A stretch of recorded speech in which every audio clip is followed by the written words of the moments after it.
трета част на Дивата муха The Best бразилише коктейли. Добре, това беше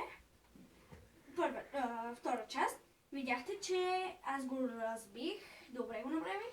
И сега другата половинка от виното го слагате. Да.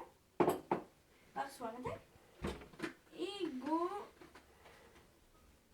правите в блендера на най-силните обороти.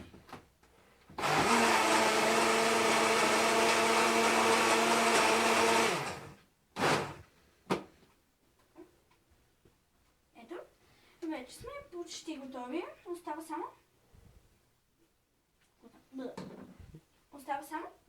да го сложим в една коктейлна или винена чаша.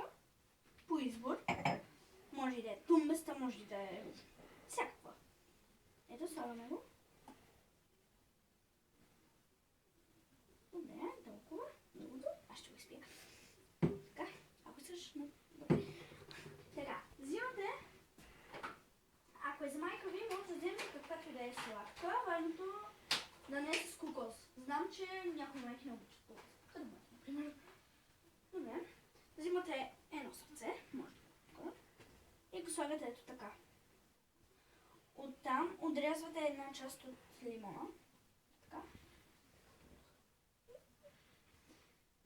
Така. Едно лезенче. Правите.